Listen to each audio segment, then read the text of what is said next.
On today's episode, we're going to be discussing cosplay techniques and the challenges in learning them. I'm Rob Swackhammer, and this is Make Them Awesome.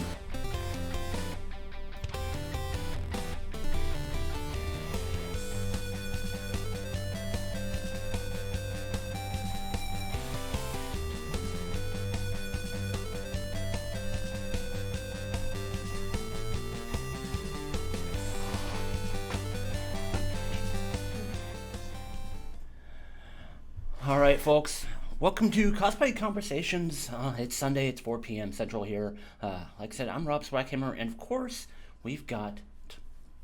That always fucks me up.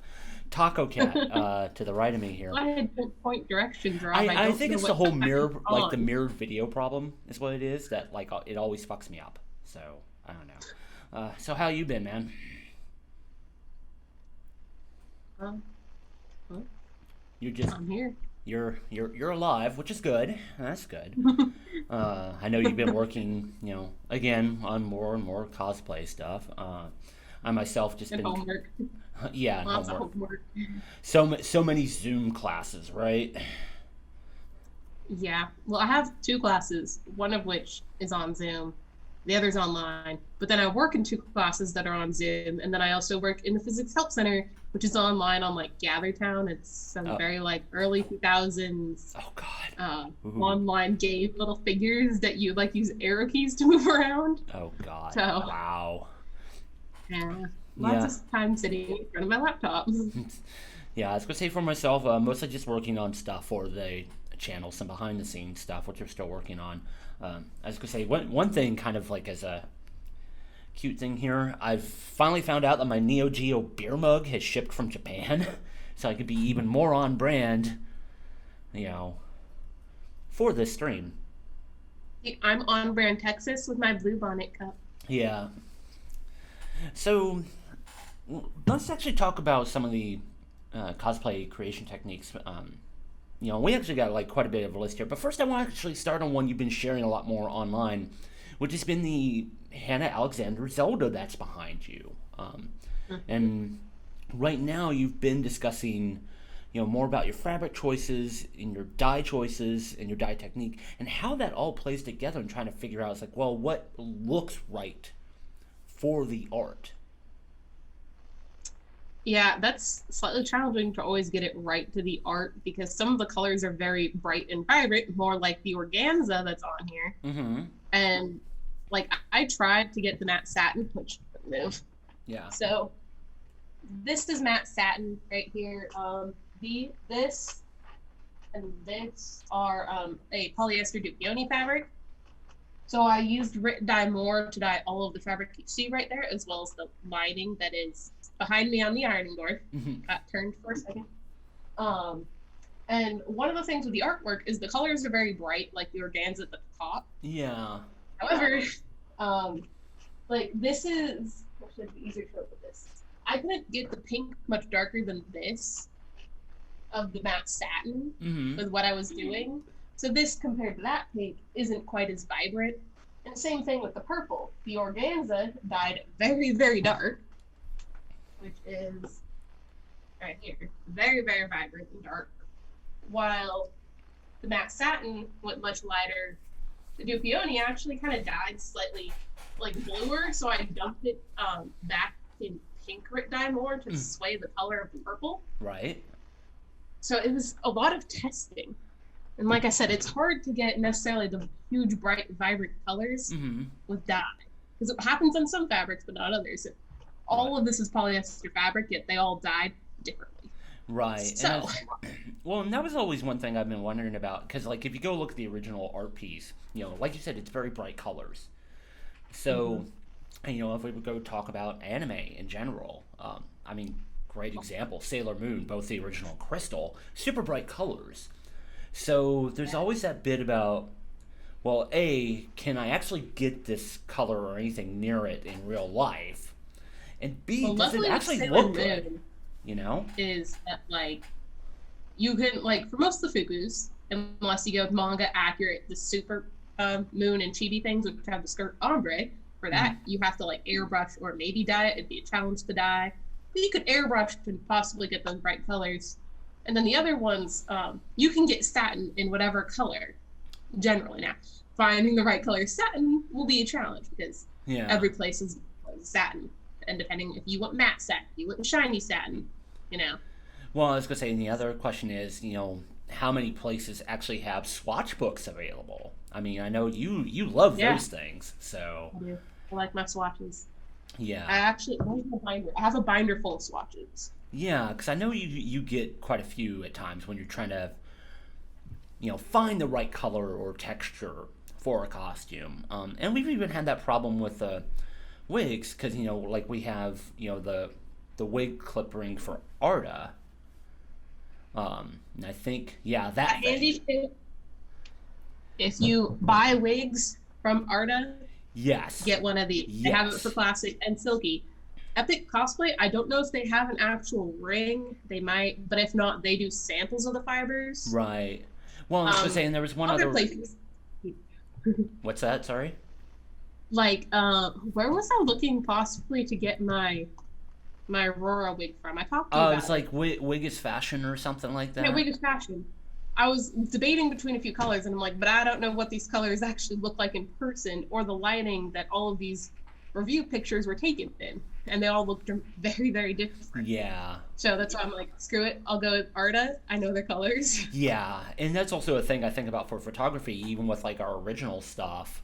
Is try to look at, it's like, well, what actually fits the color scheme, like when we're doing, say, an original character or a fine art project and stuff like that. So, and that's actually another thing to think about too. With what is that?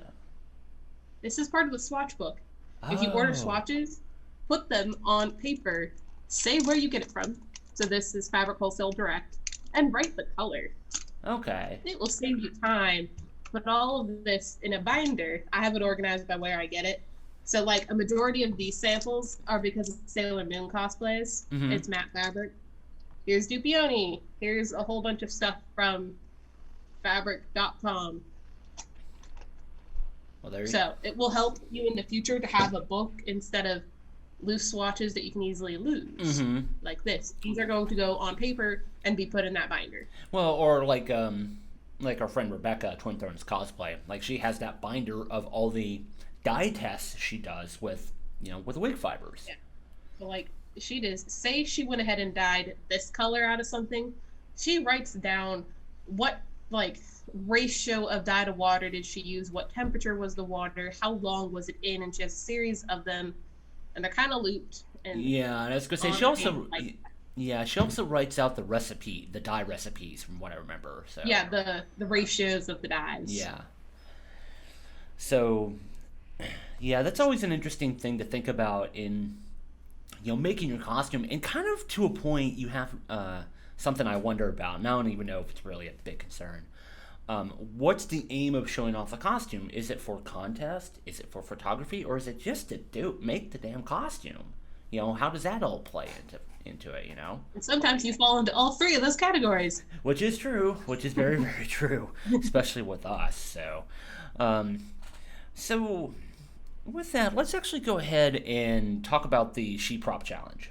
And it seems like right now a lot of people are doing that because, well, we can't go doing. We're bored and stuck home. Yeah, we can't do anything else right now. And this is one you've actually been pretty consistent on doing, because I know you and I talked about it. And, you've tried to do the 30-day challenges, but, I mean, honestly, between school and, at the time, driving, for school, because it takes up so much time. I don't miss that. Yeah, I mean, of course, like, you don't quite have the mental bandwidth to say, like, oh, hey, I need to go, follow up on this thing on Instagram. So, and it's been really interesting to see you talk about some of the choices you make. But for this, because we're talking cosplay techniques, I want to talk about some very specific ones, and I'm going to go. Oh, that's not what I want. I want this one. Okay, so I actually picked out a few different days here because I want to talk about technique pieces. So the first one I have on screen was from day 4, most difficult cosplay you've worked on, which has been Ebon Blade. Yes. So that one is a lot. Yeah. A lot. Because I mean, it still has yet to be finished, unfortunately, but It's very close to done though. Okay, good. I'm resanding some stuff because I was like, you know what, I can do better than what it was at. Mm-hmm. So I've gone through sanded stuff more. So we'll need a new paint job, strapping reapplied, some of the things I pulled off to make sanding easier. Right. And once it's repainted and strapping is all done, then that's basically everything. However, I kind of sort of decided I'm probably going to remake my Illyria top because I don't like it that much. I was looking at it the other day and I'm like, I could do better. It doesn't look as good, as clean as the top I made for Allie, which is the blue stuff. I'm not sure what's on screen, but hers is blue color scheme when mine is green. And I'm like, this looks better than this. This needs to be fixed. Yeah. Which actually, I do have a pile of the Ebon Blade stuff. Well, and I was going to say, and while you're going to grabbing that, I mean, this particular project especially is a combination of a number of new techniques you had to learn to try to achieve your vision. So I have, down there somewhere I have like the belts and pouch, because I made one pouch so far. I need to make more pouches. So never mind. More leatherworking is on the list too. Yeah. I've done leatherworking work with LEDs and electronics, which actually had another thing on the list. Originally, I wanted to have Arduinos so I could program fades into the shoulder pieces and have different modes. Well, the Arduino clones I got didn't like retain memory. It didn't work. So something on the list is to put like an actual Arduino in the circuit and have it programmed. But that's a pretty easy thing. I already have the code prepped for that. It was a whole bunch of armor making, and I mean, I haven't done as much ridiculous armor like this, which is, as you can see, so this is foam, and then there's lots of worbla. Yeah. Lots and lots of worbla over it.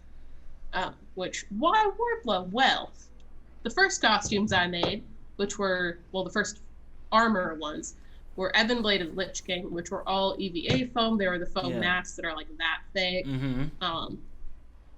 While they held up all right-ish in travel, they had some problems in the luggage of warping because foam worked a little bit easier, just generally bending out of shape weirdly, not fitting snug on the body as it should.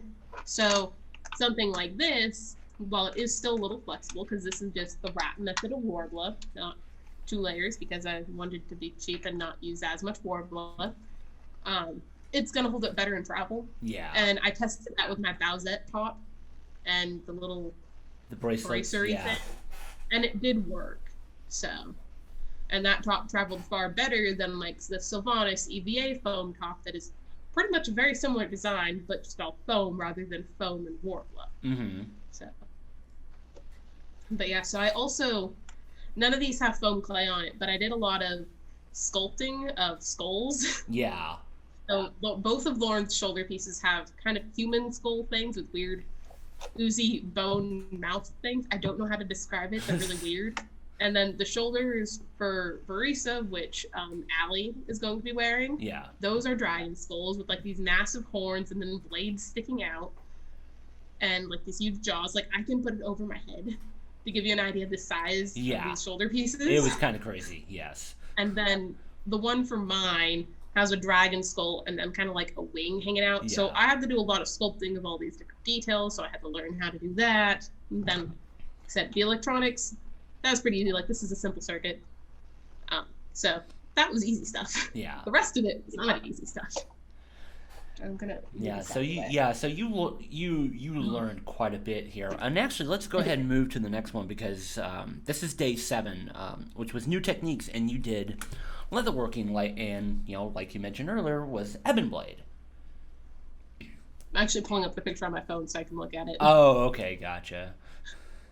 I'm not going to throw myself off by looking at the Twitch video. Yeah, that's a good idea. All right, yeah, so the leather work, there's actually all the techniques pretty much in that other than sewing are techniques I only learned because of costume making. Sewing, I learned my senior year of high school. I had time in my schedule. So I was like, well, I need a class in the middle of the day. What's in the middle of the day that I can take? Well, my sister really liked the sewing teacher. My mom was friends with her. I was like, all right, let's do sewing. So I did sewing. But yeah, so all the armor work, the leather working, the LEDs, because that little skull thing on the top, it does light up. And that's actually the top that I want to remake, just so you know. Yeah, so I also, fun fact about that weird hip green thing, the appliquing, I have not done very much applique work. Right. So that was like nerve-wracking, which is weird. So like, even though I've sewn for a while, there's things under sewing that I haven't done much of. Right. But yeah, the leather working is specifically the corset on there. It is a 5-panel corset. They put little grommets in. Okay. There's 2 belts plus the pouch. I don't know what other details you want me to go in for that, but yeah, it was a lot of working for learning leather work. And it actually was kind of random how I came upon it, because like the reason I hadn't done it earlier for costumes when I could have was, well, I didn't really want to spend that much on the supplies. Yeah. But then in a local reuse store, I got a giant roll that was probably like maybe 25 inches wide. Yeah. By over 6 feet long of leather. Yeah, I remember when like $2. Yeah, I remember when you posted that in our team chat, and I was like, "Damn, I was why like, did like guys, somebody?" Yeah, I was gonna say you had better damn well buy it. So, so yeah, that was the reason I got into leatherworking, and that was actually I still have quite a bit of that leather left, and that is what I used for those belts and the corset. Yeah. So, I mean, it's really funny. Like, what would you? And actually, let's talk about that real quick. Because if you didn't happen to luck upon the leather, what would you have potentially used for those? I probably would have gone the sewing route and done like a vinyl or a synthetic leather type thing. Mm-hmm. Okay. And just set it all. Okay. But the difference between that is, like, even though they can do well at replicating the leather feel, it does feel different. It weathers differently. It paints differently. Because, like, I dyed those leathers. The leather that I got was a lighter brown. Yeah, I remember reddish, that. so I put brown dye on it. I put green dye on it for the belts. And you get a lot of interesting variation within the leather itself when you dye it, and you don't quite get that with something that's synthetic that you get. Right. You'd have to go through and paint it and try to paint it in a way that looks natural. Okay. So, up next, day 9, which was new equipment, which was actually 2 things. 1, 3D printers, and also the Cricut you now have. Yes. So, some of the 3D printing things, like in my picture, I don't actually think I sent. Did I send you the collage for this? That's what I've got on screen. Okay. Now. So, in the upper left corner, those are actually 2 brooches that I resin casted. So I went ahead and 3D designed it, printed the brooch, molded, and casted it. And then in the middle of the top row, that is something that is strictly 3D printed that I need to mold. It's just about ready for molding.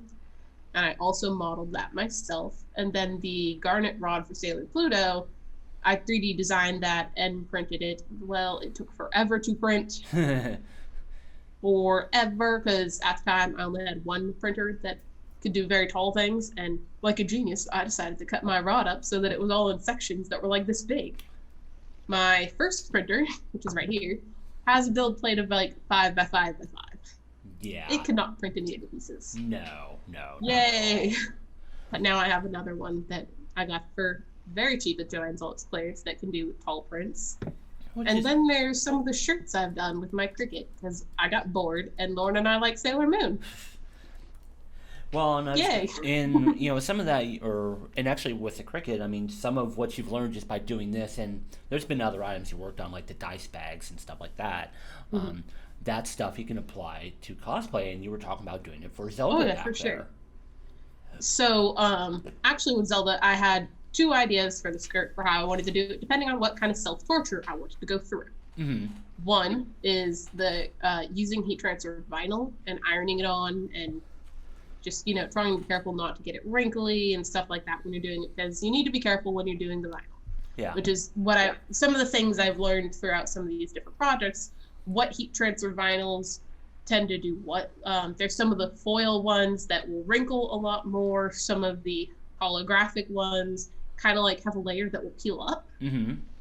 Didn't know that before, but you have to be very careful when you are weeding it. Otherwise, you will accidentally peel off part of it. So, like, one of them is a holographic dark pink. Well, I just kind of, was flinging away at the things I needed to remove. And in the process, I peeled up part of the pink film, so there's a little spot on it where you see the silver instead of the pink. Oh, okay. There's small things like that you need to be careful of. Sometimes the glitter, you have to heat it up a bit more for it to stay on well. Mm-hmm. Just different things like that. Well, and I was going to say, hey, Nightshade, what's good? So, one thing, because you and I actually had this conversation because because you were literally in Michael's. And you sent me a photo and it was like, okay, which gold vinyl should I use? And it was a very interesting thing because, one, you have to think about the wrapping that's on it, when you're in the store and how it reflects. Mm-hmm. And then also how it looks on the costume itself. And in store it's easy, though sometimes there's probably other options online.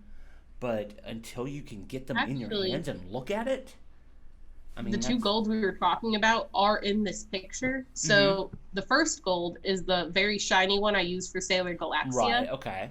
And I don't know how well you can see it. Not very well.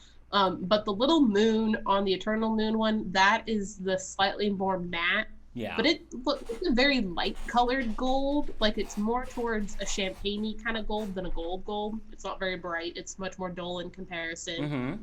And so those were the ones I was thinking about for the skirt. I was like, well, what's going to look better with my fabric? Right. But what will look better at all? Do I really want something that metallic on there? And at first we were leaning no, but then I realized, wait a second. For the little tabard in the center, I plan to do gold work. All of that stuff is very, very shiny wherever I put it. Over here. I'll show you how shiny it is. And so what I realized, if I use something like this, the matte gold is going to stick out way too much in comparison to the gold work. Mm-hmm. So then I was like, well, thinking about this, it makes more sense to go with the shiny golds because then I have fewer shades of gold because I already have my gold fabric I'm going to use for the trim on the corset and the bottom of the skirt. Right. That it's a slightly different color. It's actually on the chair over there. But it came down to, do I want 3 shades of gold or only like 2 shades of gold? Mm-hmm. Well, what visually would look more pleasing. Well, and also not along the lines of the different shades and the differences between them. One thing I was thinking about, especially since you mentioned the gold work there, is also the light reflectivity. Does it make sense? Mm-hmm. With the costume and the color shade and the shade choices you make. So that's something to think about. Which actually, bringing up that doesn't make sense for the costume. Goldwork makes sense. Zelda's a freaking princess. Mm-hmm. In history, a lot of royalty and high-ranking military officials would have very fancy goldwork on their stuff. Other people would also have it, but it was generally upper class thing. Yeah. So it makes sense for her to have that. Now, if I was extra enough, it would totally make sense to have all of the designs on the skirt be gold work. I don't have that kind of time, and I don't hate myself that much. Well, yeah, and especially when you look at Hannah's design, where some of the pieces on the skirt are like actually fairly large. To try to do that would just be insane. So to choose another method. Yeah, it would take way too long. This is something I'm very new at learning, and I'm doing, which I will show again later, a very small sample at first. Yeah. So opting for the foily gold, it will match the gold work, and color-wise and shimmer, it will blend in with the gold work, which is justified use on a princess. Right. So. Okay, so let's move on here. So this was day 13, character you did not know. Now, I actually went a little bit different because you actually had chosen the KDA versions of Ari and Akali from League of Legends, but you've actually done two. But you actually have done 2 other League of Legends characters, and we'll go through and talk about them. So first, I've got Star Guardian Ari, which is Mermaid Child. And a lot of the suit design you can see would really come from especially your Sailor Moon experience, but it's the 9 tails. That was those tails. Lauren, Mermaid Child. She wrecked chaos wherever she went. We were going down Artist Alley. Lauren, don't turn. You'll knock stuff over. And what did she do? We said don't turn, and what did she do? She turns. She knocks over a display, and we're like, oh my god, we're so sorry. She doesn't have tail awareness. She's not aware. So that was not doing tails like that again. And I also would change the mounting we did for that because it did not work well. Yeah, I was gonna say when wearing that at a con, she almost needs like one of those trucks in front of her that are like the oversized loads that have the arms. And someone behind her as well. Just be like, needs it on purpose. Stuff like that. But yes, so neither of us really know much about League of Legends. I've had friends who've played it and have tried to get me to play it, but I've never had the time to go and play it, so I haven't. Yeah. And I'm like, okay, whatever, I like these costumes. I'm gonna make them. I know the bare minimum about the character. However, when we wore these to IkiCon, there was some, like, as my mom would say, more basement dweller-y dude that was talking to us about how he plays Ari, and this is the rotation he uses, and we're like, we do not play League of Legends. We can't have this conversation right now. Yeah. Fake gamer girls. Don't do that to cosplayers. Even if you play that character in your game, do not take them and be like, so, do you play this rotation? I do this rotation. Because they don't necessarily play the character. I was going to say, everybody plays any game, very differently. So, while actually sticking onto Star Guardians, we have Syndra. And the headpiece on that was just kind of nuts. I made so I took a headband and added support things to it, but that thing sucked to wear. And it would also poke my forehead, and then wearing an eye patch when you have 2 perfectly good eyes throws you off a lot. What is depth perception? It's weird. No eye patches, please, ever again. So you're obviously not going to be Francis Drake from Fate Grand Order, are you? No, I'll pass on that. Yeah. I'll stick with my saber face characters that I love. Yes. All right. So actually, so we'll stick on League of Legends. This was KDA Ari, which good lord, pretty much pop stars just made everybody in the world, I swear, cosplay as those 4 characters. And then you and Lauren did it, because here's your Ari, and I'm actually going to go flip to her Akali. And it was really interesting watching you go through making that jacket. Jacket? I was going to say, which is right behind you, yeah. This took so long because it took us a while to decide what fabric, because we're like, it looks blue, it looks purple. What color is her jacket? So we went with a Mystique spandex that has blue foil dots on top of a purple. So it can look blue and it can look purple. Mm-hmm. Here it looks very blue, but trust me, it can look purple. Yeah, it looks more purple in real life, like in my photo here. I went ahead and did all this quilting myself. Yeah, that's nuts. Well, thankfully you were able to find the back patch. It just took forever. Yeah, the patch I went ahead and bought on Etsy. And fun fact, iron-on stuff does not stick well to Mystique spandex because of the foil dots. Because I tried ironing it on, it didn't stick. So then I had to hand sew around it to get it to stay. But this jacket is like a work of art in my opinion. I love it so much. It's going to have to quote him. He's already there. Yeah. So yeah, it's fully lined. It has a functioning jacket zipper. And yeah, it is my child. Well, and actually to that point, because Nightshade brought up a question I was kind of curious about. How exactly did you keep track of the quilting, especially, for the arms to the hood to the main piece? So what I did is I made a mock-up out of this in cotton for my sister to try on to check the fit, to make sure that would well, so I wasn't going to do all of this and then realize it didn't fit. And so I took the mock-up then, and I drew on the quilt lines to get an idea of how big I wanted the squares. Okay. But going back, I probably would have made them slightly bigger. But anyways, I took those lines, and then using my ruler, I kind of measured how far in the lines were in the general direction. Okay. So when I went to my spandex and I had the piece cut out, I went ahead and made notches on the ends of it that matched up, took the ruler, connected the lines. I did one direction at a time. So I did all of these ones, and then I went back and would do these. So yeah, I just marked the end points based on where I drew them on the mock-up.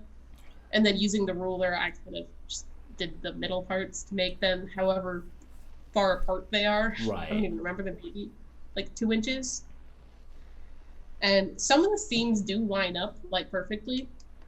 Like the shoulder seams line up. You cannot tell, well, I know. So here is the actual seam, but all of these quilt lines line up perfectly because of how I did the mock-up and marked the lines. Others, like on the sleeve, I didn't care too much to have those perfectly lined up, like it kind of did there. But I wasn't going to fight with it all day long. Same thing with this. Well, and I was saying, you kind of know, I was just about to mention the hood too. So not too much. Well, and I think that's also one other thing to think about, as far as the look goes, is, for stuff like that, does it really make sense for it to be super symmetrical in that regard? Yeah. Especially when you look at... But as far as, like, how it was done to give it the depth, because spandex itself doesn't have that depth. Yeah. It's spandex. It's kind of there. I went ahead and I did spandex, quilting that in a cotton to kind of stabilize the spandex. Did all the lines, assembled that, then I assembled the lining and put it all together. Yeah. So. Okay, so next up, and Tao, can you not do that, please? Come on, don't knock over my glass of water. Damn it. Yeah, Lauren was saying she'd wear this normally if it was hot, if it was cold enough in Texas. Yeah. Keyword in Texas. In Texas, yes. So, Jesus, Tao is just kind of being a pain in the ass right now. Go over there. Go lay on the beer fridge. Lay on the beer fridge. Lay on the beer fridge. Okay. So, and of course she doesn't. So, day 17, new material, which you mentioned worbla especially, and the photo you chose was Hannah Alexander's Zelda. Sorry, I'm scrolling. Yes, so that was the first, like, big piece of worbla armor I made, which was actually the second armor set, even though it's not a full set of armor. It's mostly just the top and a little brace thing. Right. So that, because I was like, well, if I want to make the Ebon Blade stuff, and I think I want to use worbla, I should test out how it is to work with it with something else. Because I knew already, based on the experience from the Sylvanas stuff and the warping, just with travel, doing some worbla on it might help a little. And since I did it, like, I sandwiched it in foam, it didn't make it too heavy. Sometimes worbla makes things ridiculously heavy when you use a lot of it. But yeah, that was the first worbla experience. Yeah, I was going to say, and it worked well, but I think, especially because, like you said, doing this piece first, and learning some things to apply to Ebon Blade, and other stuff in the future. That was good. And actually, you mentioned this in the post earlier, but this was also your first two-tone ombre wig dye job. Yes, it was. I had done, like the Star Garden Ari wig. That was already a peach color, but I dyed it with pink or orange or whatever color it is to tint the bottom. Yeah. Like it's supposed to be. That was just, kind of dunk it in and out, dunk it in and out. Okay, you're good. I've done some fabric stuff where it's like dip one end, dip the other end in a different color. Yay! For wigs, though, it's slightly different because if you dye over another color that was dyed in, so the orange and then the red, that orange can influence how the red looks a lot. Mm-hmm. So it's a lot of, you gotta like bend it, do the orange in just the middle part, and then do the red part. So it was interesting. And I talked to my friend Twin Thrones about that quite a bit for, well, how do you do this? How do you make it look smooth so you don't just have like a line across where you put it in the dye? Yeah. Which is separating it into a whole bunch of tiny little sections and creating a variation of the height. Basically doing a gradient. Yeah. Mm-hmm. Yeah, you kind of make it so some are up to here, some are there, some are in between. Yeah. And that's why the color transitions are so smooth, because there's all that variation. Yeah. So, day 20, learn the most from, which is still a work in progress. It's Glinda from Wicked, the Broadway play. So, or my own self-torture project. I have literally seen her, like, when we've been to photo shoots or driving to photo shoots, I like would literally watch her sequin this damn thing. Yeah, I have all these little petals that if I know I have a long like drive in front of me, I'll bring my small container or my big container of sequins, depending on how I feel, and do sequining in the car. Yes. Because there's so many of these that I need. I've watched her do it. So I've learned a lot with Glinda because I decided to go the slightly historical, well, loosely historical route, and made slightly historical undergarments with some alterations in the fact I'm using my sewing machine, not whatever they used at the time. I don't hate myself that much. And then because she has off the shoulder sleeves that couldn't hide a chemise, I did like these little ribbon things that I can untie and tuck in, or like slide off the shoulder, you know, make it work. Then the big thing on here that I learned how to do was the corset. So corsetry is quite different from normal sewing because it's a very heavy duty garment that is meant to, you know, hold you in place and help distribute weight, which is a big thing when you're doing the ball gown, because if you don't have that corset to distribute the weight throughout, it's gonna like make your back hurt and your knees hurt because ball gowns are heavy. Yes. Very, very heavy. Well, I was gonna say, the corset, a lot of learning. I use the truly Victorian pattern, which is extremely helpful for the process. What were you saying, Rob? Oh no, because the person who started this challenge earlier this month, they were actually part of a panel about making ball gowns, and you know, you and I had watched it, and there was like quite a bit. You know, we kind of instinctually knew, but kind of to hear them talk through the techniques about how to tackle those, especially like you said, weight distribution and how the corset plays into that. That was very interesting. And I mean, like if you compare the corset I made or the one I bought, because I've made two now, bought one, and then I have like the flimsy one I used for my KDI Ari just has like plastic in it, but it's listed as a corset. If you compare those, the ones that have the steel boning, those are great for distributing weight. The plastic boning, that's not going to do anything for you at all. And it's not going to like hold things where you need to hold them or distribute weight at all. Yeah. It's just not. So don't trust those Amazon corsets. Yeah. And we'll talk more about that because I eventually plan to rant about ball gowns and whatnot in a live stream. Yeah, we will at some point. So next up is the cape. Another historical garment thing that, again, I used a truly Victorian pattern, hadn't made one before. It's like hand sewing torture, and I talked about this with Sonia Blade quite a bit. I was like, eventually I'll get to join the crinoline cage making group that cries over their fingers being so sore. But it had a great purpose, and then I hadn't made a petticoat that large before. I've made like short little ones, or well, one short little one. And then I made that huge monster that is 50. What did I say? Did I say it in this post? I didn't say. It's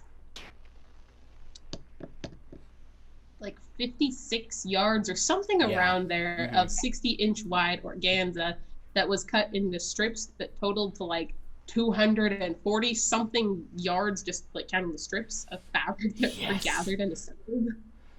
Yeah, that was. I really liked my gathering foot at the end of that at my surgery. Yeah, I was gonna say, actually going back to the whole hand sewing thing, just stupid idea that popped in my head. If you really wanted to build calluses, you know what you need to do? Start playing guitar, and then join a VGM band because we need more of those in Austin. Hey, in marching band, if you play bass clarinet, you'll get one on your thumb Oh right yeah. there. And it Oh helps with yeah, nothing. definitely. But I still have a callus right on the side of my thumb from marching with bass clarinet for 4 years, and that was quite a while ago. Yeah. And you can still see the difference. Okay, so let's go ahead move to day 24, which was favorite wig, and well, Sailor Moon. Um, Surprise! yeah, and I Not mean, really. even like for as long as I've known you, I've seen so many upgrades made to this wig over the years. Yeah, you saw it at the original state, I believe. Yeah, pretty close, I think so. Yes. Um, so I should have sent you the other pictures. So the first time she wore it at San Diego Comic-Con 2017, Mm-hmm. yeah, 2017. That was the first year I had made fukus and we wore them to Comic-Con. I just used the Arta base wig, the clips, and kind of hooked the little buns on there with the little claw things that are on Yeah. them. I don't know what to call them, but they kind of like dig in. It's not a clip. Mm-hmm. And we kind of went for it. Well, we realized, one, the wig likes to slide off. Two, you can kind of have a harsh line right here. Three, those pigtails suck to brush out. Yes. Did I mention the buns falling off? Oh The yeah. buns would fall off because they weren't very secure. They would I just remember kind one of. time we were driving to some event and I like we Oh, that's like we're great. driving behind like Kirsten and I were driving behind Lauren and her crew and literally she's like Kirsten actually saw one fall off It was while driving. hilarious. It's like text Lauren's like, did one just fall off? She's like, yes. That was funny. But So it's come a very long way since then, and like the first upgrade I believe was doing pigtail. No, wait, no. The first time it was how I did the bangs. Because the first yeah. time around they weren't really styled much; they were just slightly heat shaped. And then I was like, okay, let's use heated curlers and get that magical girl curl. So then it got pigtail covers, which are just tubes of tulle meant to keep it from tangling and save me time at the end of the day instead of sitting there and brushing out Sailor Moon hair for hours. Not fun. Then I also added like more body pins and whatnot to the buns, but I realized, wait, I attached some of my things like the Bowsette accessories to the wig using floral wire. That crown and those horns do not go anywhere because they are wired into that Oh wig. yeah. So I decided, all right, I'll attach floral wire to the buns and loop it around the pigtails. It worked. They don't fall off. They might rotate a little, but you can make them stick in place. Then the latest upgrade was making it a lace front. Yeah. Because I had extra lace that I've cut off of other lace wigs. And I already had the supplies for ventilating because of my Glinda wig. I decided to mix two colors that Arta had, but I was like, wait, if the front of the wig is only the one color, that's going to look weird. I need to add in the other color into the lace front. Right. So I knew how to do it. I was like, all right, let's go ahead and figure out the shape for Moon's hairline. I went ahead and lace fronted it all, sewed it into the wig, got it trimmed up, and now she had a very lovely natural hairline, which meant I could go for even more foofy magical girl bangs. Yeah, and actually I just switched to another photo that shows Which one do you have? It was the one that was from her right hand side. Okay, let me look. Oh, is that her leaning on the doors? Yeah. Okay. Yeah, I went with that one because I like the shadow definition. I felt like it really showed off. There's shape, also what is the other one? Did you put in the one of her laying down on Starfighter's lap? No. I kind of want to limit how Uh, many images I had in here. So Okay. So, yeah, in general, either way, it went ahead and made it way more natural looking. And I could do the full part because Usagi's bangs don't like go straight down in the middle like I had them originally. They kind of curled this way because I wanted to hide the hairline. We didn't like the horse hairline. But now I could do that curve that way Yeah. and show off that hairline that looked way more natural.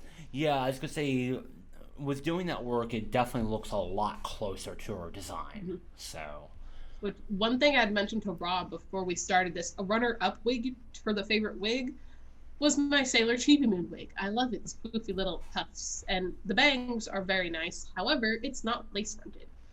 So I have to be very careful with the hairline here. yeah. But it will probably tie Sailor Moon once it has a lace front added to it. I just need to get more wets. Yeah.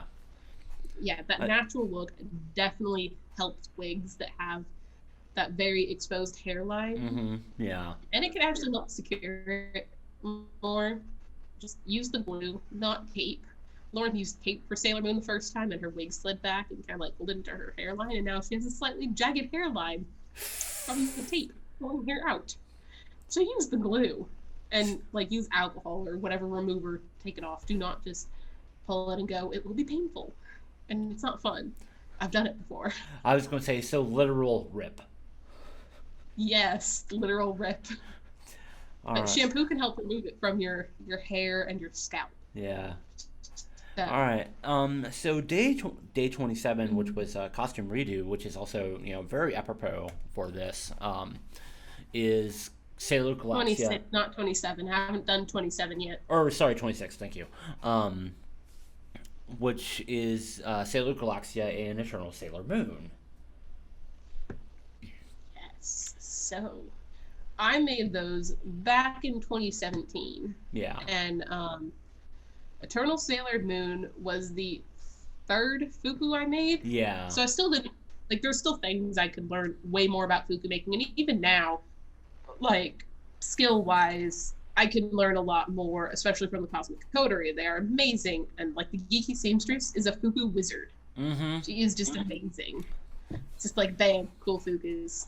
Well, and I was going to say, and actually for the photo I'm showing here, which is, the Galaxia ESM photo I really love. Mm-hmm. Going back to the whole wig thing, this would have been like version 2 or something. Yeah, so that one has the pigtail covers, so you'll notice that the pigtails hang very straight, and only at the very bottoms they kind of flip out a little, and that's because they are slightly shorter than the hair, so we could curl the bottoms of them. The bangs, those were still done with heated curlers, but I couldn't go as big with them because of the hairline. Yeah. So, kind of going back to the natural hairline, you do definitely see it, like, in the middle. Yeah, it's really, really obvious more there, so... Because, like, Usaki's hair, like, we kind of did, like, a slant kind of thing and then the curl. Her hair is just, like, massive curl like that. Mm-hmm. And again, if you curl it that way, you see that hairline or the hard front of the wig. Yeah. So... Or you could do a fake glued hairline, but I don't know. I felt that lace fronting was the better option. Yeah. Sorry, like, Tao was, like, just down here under my desk, like, sounded like she was playing with something. I was like, what the hell are you playing with? There's nothing down there, weirdo. Okay, so, I was going to say the SheProp challenge, still got a few more days left, so, so throughout all of this, and I'm going to go back to our normal view here. So, one thing with the whole SheProp challenge is kind of realizing that you have a costume idea in mind and how it pushes you to learn techniques, like brand new ones. And the challenges that have kind of come up. So, were there any techniques that you felt where you really felt you learned something from? Well, I mean, most of the costumes I do learn something from, even if it's like something rather simple, like, oh boy, let me think of one.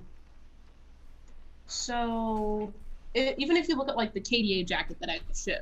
Right. So at that point, I'd worked with spandex before because of the Sailor Fukus. I'd used that other material before because of my Shira boots. So technique-wise, and so because like the quilting is just sewing a couple of layers of stuff in a straight line. Right. Technically, that is nothing new. But I still learned and took something away from the entire process of making that thing because it combined different things in a new way. So even though a very simple costume, you might not think you'll learn from it, but you really can. Like my remake of my Briar Rose costume. Right. So that, it is a circle skirt with just a nice little puffy sleeved blouse with some lace on the ends, some lace on the collar, and then the bodice. Again, while I've made those things before, those techniques were nothing brand new. Did I learn stuff from that? Yes, I did. Because things were combined differently than before. So, for example, with the bodice, because it has some sequins on that fabric and like embroidered design, I kind of had to make sure that there were none of those directly on the same sequins. Otherwise, my needle would hate me. Yeah. So it could be small things like that that you learn, or like, if you try, you can learn with any costume you make, even if it is not a totally brand new technique. It's just how you approach the costume, I guess. Yeah. Like every fuku I make, I've learned something different. Okay. Example, like my remake of Sailor Pluto. For my first Sailor Pluto, it kind of sat weird in the front by the V, and I was like, what the heck's happening? I'm cutting the V with like the measurements roughly that the Cosmic Coterie says. Why does it kind of want to like bulge here at the sides and make the front do this weird wave? With Sailor Pluto, what I realized is that triangle cutout was too acute. It needed to be a wider triangle like that. So again, I've done this before. That was just a very slight change that made it look better. Right. So, like I said, any costume can help you learn. It's just, are you thinking of how this is helping you learn? Or maybe it's reinforcing ideas and good habits, like straight sewing lines, back stitching, ironing. Ironing's amazing. Always iron and press your seams in the progress of doing them. So. Well, and I was going to say, you get a lot of that with photography is kind of, just hammering in, like, there's always the small things you can take away from stuff. So, well, so one other question I want to think about is there a technique you want to learn but haven't had a reason or a costume that says, okay, this would make a good fit for that? So actually a recent one for that was Goldwork. And I was finally like, well, I'm changing my future plans. So there's been major shuffling with my plan list of costumes in the order I plan to do them, as well as motivation and Lauren getting involved in the crafting. I'm not going to mention what the specific goal costumes are yet. They are cool, and Goldwork is involved in them. So I was like, you know what? I'm going to do Goldwork on Zelda. And so that was one thing where I finally found an excuse to buy this book and learn how to do Goldwork, which is why I have my little butterfly. As far as other techniques, there's different kinds of embroidery that I want to test out compared to what I've done. So like there's thread painting, which is more ombre technique to it rather than just the standard satin and chain stitch, even though what I learned as a chain stitch is surprisingly not called a chain stitch. A chain stitch is something else. Yeah, I know. When you sent me that photo, I was like, yeah, it's another book I have that I did get after one of the WCS panels for the WCS Endgame.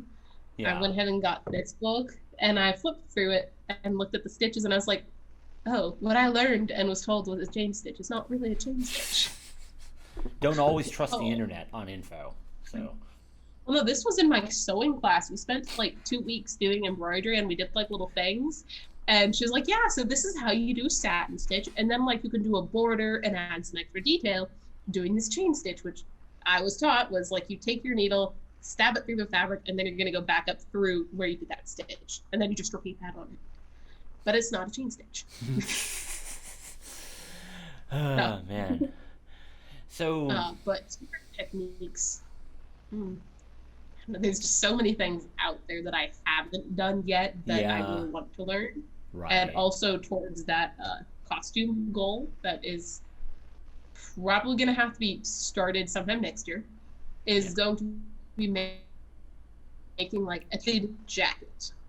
Haven't done that before. No, you I'm haven't. going to be doing lots of well, I did make a jacket for my Agent Carter thing, but I just kind of like used a pattern and just kind of went for it. Right. But I didn't at the time think too much about the fit and the structure and different things you can do to make it fit properly and like your lapels to have those fold. Right. There's a lot of techniques in tailoring that help with that and the patterning. And tailoring jackets is a lot because you can, instead of interfacing, do like hand stitching on the lapel in a certain way that makes it fold. And I only know this because someone recently on my story who is like a fashion student somewhere posted about working on it, and I was like, oh, I should look into that.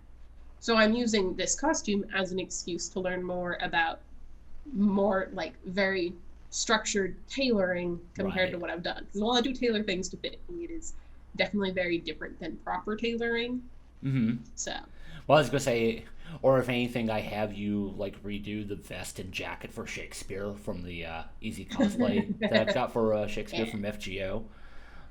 Because God, that the fact that the vest is pullover, not like even though it has buttons, it's not an actual button-up vest. Yeah, yeah. It was. It's easy cosplay. I mean, go whatever. So I was gonna say, not that I have yet to wear it. I mean, aside from the current situation, have you seen how much clothing Shakespeare has on? I would die in Hey, Texas summer. Okay. yeah, no, many of the costumes I have on that rack that I would die in Texas summer, and probably this is going to be a die in Texas summer costume too, Good because thing. there's the dress thing underneath, which is Mm-hmm. what that sleeve is connected to, and the organza's on that. Then there's going to be the overskirt and the hanging bits, as well as a bodice, and there's going to be a corset underneath all of that. Or if we eventually do Ebon Blade at a summer con, Yeah, we're going God, to have a no, cart of water. no, A cart of water. we're not wearing that in summer No. unless like we have a refrigeration unit that is like walking with us, blowing cool air. We get one Unless of you the. want Lauren to melt off her body paint. I say we get one of those portable air conditioners and a generator or some shit. I think con staff would complain. Something I should have mentioned in the like you can learn with easy projects. I put my sewing book collection over here, which is why I have my Goldwork book, my embroidery book Right. is a book that I got. It's a Reader's Digest Complete Guide to Sewing. Hmm. And it has a whole bunch of simple projects in here that, like I said, reinforce good habits and how to do them. Right. So it is a very good reference to have, and I highly recommend it. I was And gonna then say. for the excuses to learn a new technique for costumes, this was slightly motivated by Linda, historical costume construction. These books are amazing. They're really expensive, but they're amazing. It has pattern layouts Wow. in it for how these historical garments were constructed. Yeah, they went to the Victoria and Alfred or something like that museum and looked at these garments, how they were patterned, and it's all in there. Yeah, because these are the Patterns of Fashion books by Jeanette Arnold. They're very cool. I have book 3 arriving soon that I snagged for really cheap on eBay because I have an alarm set to notify me when there's new listings with that title. It's like That way I can it's like get them Sailor for Moon not items, as much as they right? go for. It's like Sailor Moon items on eBay, right? Yeah, Lauren stocks a lot of Sailor Moon stuff, and occasionally Yes, I'll look he on does. eBay, but I use more Yahoo Japan auctions. Yeah. Yeah, I know Yahoo Take my Japan is a money, little bit more. let me throw money over there. Yeah, no kidding, right? Thank God for places like Zen Market and Tenso and stuff like that. So, but anyway, I don't know if you have anything more you want to add to that. Um, I think I was going to show a little bit more about the gold work that is going to be on this, and then that future costume that is still being kept under wrap. Yeah. So gold work embroidery. Excuse the fact my poor little butterfly is not too symmetrical. I traced it over the thing by hand. In the future, I may use my Cricut machine to cut out the design, then iron it on there and stitch over it. Yeah. Because sizes that I have. So compared to normal embroidery, gold work is very weird in the fact that your gold threads and stuff, which are like a core with metallic foily stuff wrapped around it, you do not actually like stick that through your fabric. You are sewing it on top of it by stitching over it in some manner or another. There's a couple of different techniques. So like this gold does not go through that fabric. This Okay. there is a gold thread that I loop over it to attach it to the fabric. Okay. Okay. Mhm. Was not aware of that actually. So, I was Yeah, gonna say. and then there's also like some wiry stuff you can use, and like you run the thread through it. Hey, I opened to a good page to show some of the wiry stuff. So like that, Okay. you don't take that wire through it. You're looping a needle through that and putting it in, or you're stowing like leather to it and then doing details. So there's a lot of different ways that I still have to learn because I've only done the basic technique. When I have more of my supplies getting here sometime this week, I will finish my butterfly. But yeah, it's a good excuse to learn new techniques because I like learning and crafting. So yay. I was going to say, probably what I should do is actually get some info from you about those books and actually put a page on our website. Yes, we can do that. And if you want any details about these books, which I will, even though we'll put them on the website, this is just a Goldwork embroidery book off of Amazon. It is fairly new. I think it maybe came out this year or something. But if you have questions about the book and you want to know what kind of things are in it, to know if you'd like it, message me. And then there's also the Chinese embroidery and illustrated stitch guide, which talks a whole bunch about different embroidery methods and techniques, such as like standard things. It talks about thread painting, a lot of different stitch types you can do. I haven't read all of it yet, but it is a very good resource if you want to do work by hand. Okay. And then, like I said, this one, it's an older version of it, but it is like the sewing dictionary. Yeah, I was going to say, I was wondering about different print editions of that one, especially because it's Reader's Digest. Yeah, it's an older one, because I probably got it in 2014-ish, or somewhere around there. And even then, it was a pretty cheap book. Like, this edition of it is pretty cheap. Yeah. I think you can get it on Amazon or Mercari for maybe like $15. Yeah, I was gonna say, I was wondering about like hitting up like yeah, I was gonna say it probably seems like something that you would actually easily find at like at half price books. Yeah, they very well could have it, and I made it a habit of mine that I now like whenever I go to places where there'd be books on display that I look to see if there's things I want to add to my reference collection, because while this embroidery book talks a lot about embroidery, there's techniques or maybe specific examples it doesn't talk about in this book that another book could talk about. Very. So, because I mean, that's all about embroidery. Goldwork is a form of embroidery, but I don't think it's in there. Yeah, exactly. So but yeah, I'll have to get the info so people can help hunt or can try to hunt those down. Like I said, if you have questions about these books, because you're not sure if you want to get it, shoot me a message probably on Instagram, more likely to reply faster on there, about which one you want more information on, and I can like send you a picture of the table of contents and maybe a few pages in it, because I did that for a few friends that didn't know about the Goldwork book. They're like, well, kind of iffy. I sent them pictures and they were sold on it. Well, there you go. So yeah, so if you want to message her, it's Tacocat_cosplay. Yes. Like just look for the Sailor Galaxia picture. That's me. Or look on the Make Them Awesome account. You'll find her. It's easy. I mean, that's how you find all of her us. Stuff is linked through his page. Yeah. Well, the Make Them Awesome page that he manages. I was just wondering, like, does anybody ever look through our page to find Luis? Luis.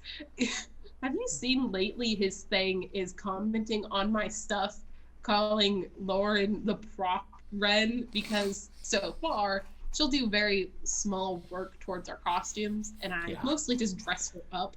And he's been calling her my prop, and I'm like, well, technically, the more accurate term would be the model Ren, because she models the costumes I make. So we're working on that with the goal in mind that is not announced yet. Yes. The idea is that Lauren will be much more helpful in the process of making them, and we're going to work on doing like prop making, maybe some 3D design and armor work. Even though if you can do the props, you can probably do armor.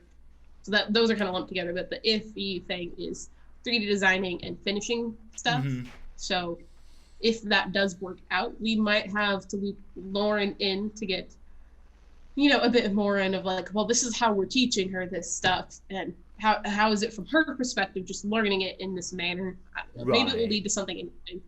Yeah. Well, I was going to say, she does, I mean, in all honesty, as far as MTA is concerned, I mean, she is a big help with makeup. Oh, yeah. So she does pretty much all of our makeup for photo shoots. And even though she claims she's not that crafty, just because I'm the one who sits in front of that sewing machine too much of the day, she does know how to sew. She can paint. She's done ceramic stuff. She's pretty good at sculpting things together Yeah. and making them not break, because ceramics, if you're not careful in how you construct it and you put it in the fire, it will break. Yes. Yeah.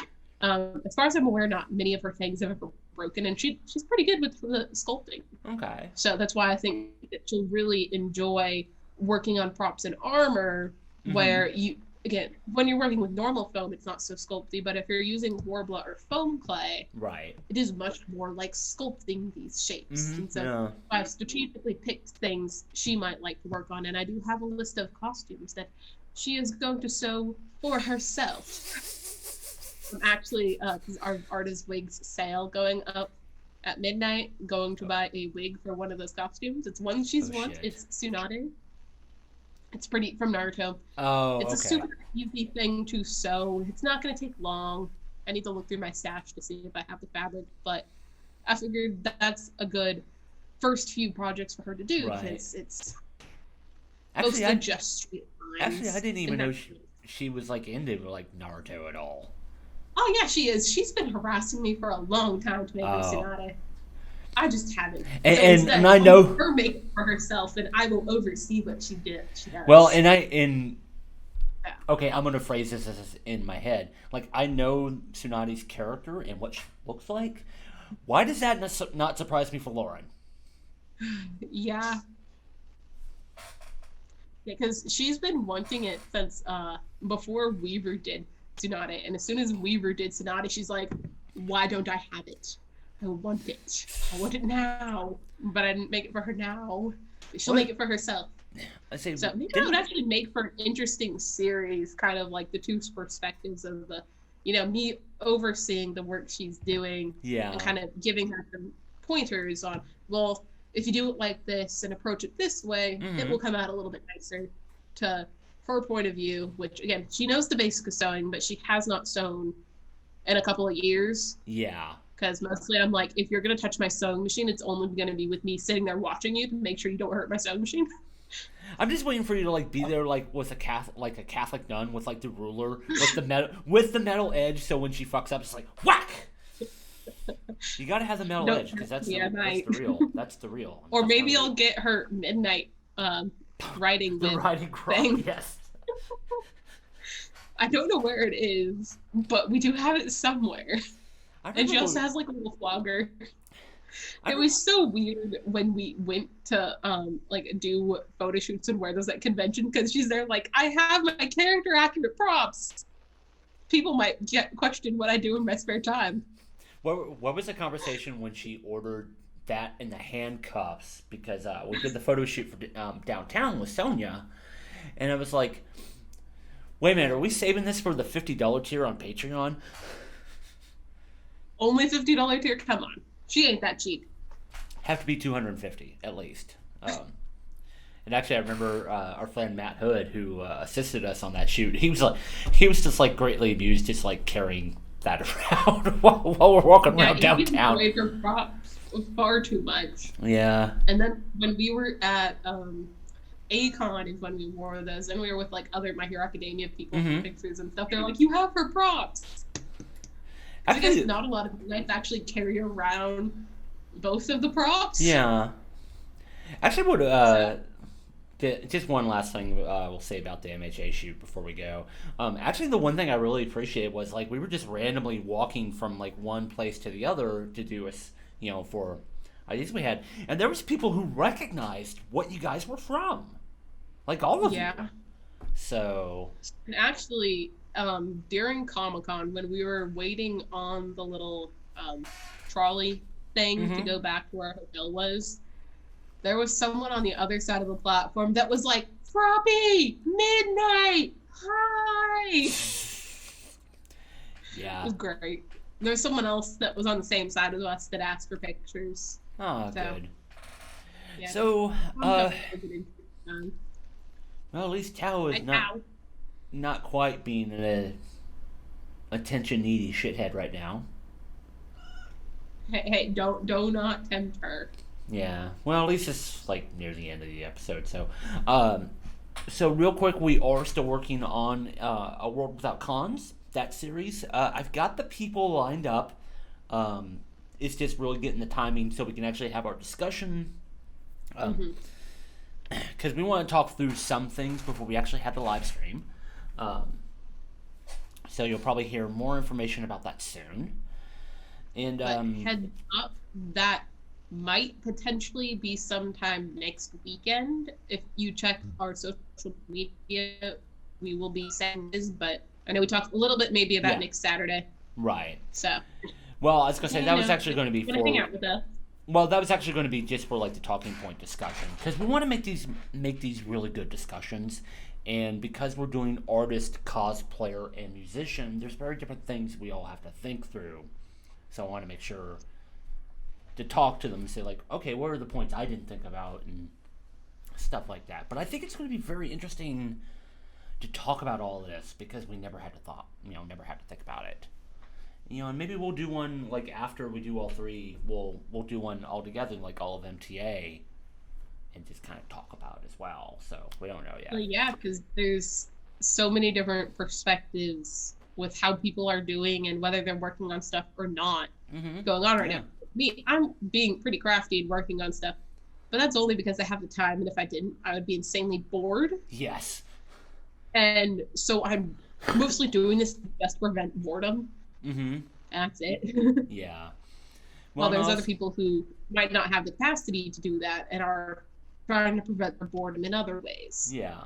Well, and I think, maybe not so much from the cosplayer perspective, but say like the musician and artist perspective is like, well, okay, hey, now there's new opportunities that they didn't think they could explore just because of time. So, but other than that, I think that's about it, honestly. Hopefully everybody learned quite a bit here. I did actually notice some new follows, and fortunately I missed them, and I apologize for that. I need to get better about that somehow. And if this is your first time watching, expect a lot of this. Really. Hey, it's okay. She's cute. We don't mind. Yeah. It only kind of weirded me out if Britzy would do this, because she's kind of lazy. So, like, if she used to be able to jump on the desk, but now she's, like, doesn't really give a shit, so if Britzy does it... I have my sewing room blocked off from the cats. Yeah. Mostly so they don't try to eat threads or anything dangerous. Yeah. But if it wasn't, you would probably be seeing Bumble and Burrito, because they like to crash my classes that I do downstairs. Like, most people in my classes know who Burrito and Bumble are, because they'll be like, a blob of white fur. Or Bumble will be sitting about, like, right here in frame, staring at the camera. Yeah. Say, by the way, I like the vampire costume you got for Burrito.